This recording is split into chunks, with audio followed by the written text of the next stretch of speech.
If you've ever left a battery charger connected for too long, you already know the risk. Overcharging damages the battery for good. This circuit fixes that. It sits between your charger and the battery, watches the voltage constantly, and cuts the charging current the moment the battery is full. Here's the full schematic. Let's break down exactly how each part works together to make that happen. The whole circuit draws its own power from the battery it's protecting. That 12 volts gets fed into an LM7808 regulator, which steps it down to a clean 8 volts for the control electronics. At the heart of the design is an NE555 timer, wired as a fast astable oscillator running in the neighborhood of 100 kHz. Its output drives the power MOSFET downstream, an IRFZ44N, but not directly. The output first passes through a small rectifying stage built from 2 switching diodes and a capacitor.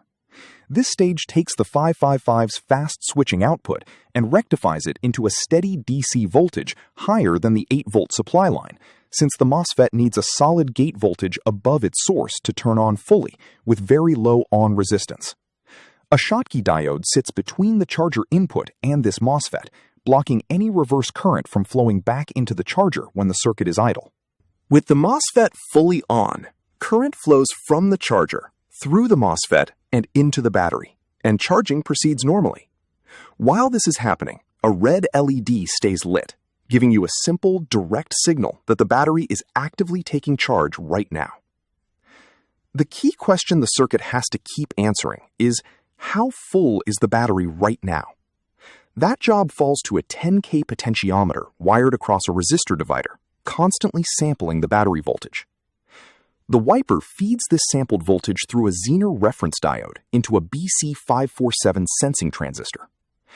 As long as the battery voltage sits below the threshold set by the potentiometer, this transistor stays off, and the 555 timer keeps oscillating freely, keeping the MOSFET switched on, the charging current flowing, and the red LED lit. Once the battery voltage climbs high enough to exceed the Zener's breakdown voltage, the sensing transistor turns on.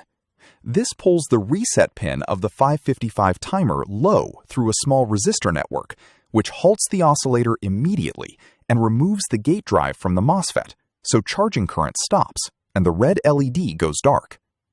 Turning on also cuts off a second transistor stage that had been holding the green LED dark. With that transistor now switched off, the green LED's path is free, and it lights up, telling you plainly that the battery has reached a full charge. This doesn't stop the process for good, though. As the battery voltage sags slightly, the sensing transistor turns back off, the green LED goes dark, the red LED comes back on, and the 555 starts oscillating again, sending in another small burst of charge. This rapid, self-correcting on-off cycle is what keeps the battery topped up without ever overcharging it.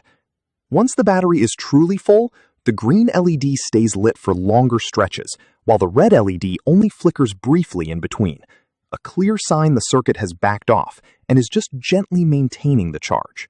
Leave it connected, walk away, and trust it to protect your battery from ever being overcharged. That's how this simple, self-correcting 12-volt charger circuit works, using nothing more than a 555 timer, a couple of transistors, and a pair of LEDs to keep a battery safe for good. If you found this breakdown useful, let me know in the comments, and I'll see you in the next one.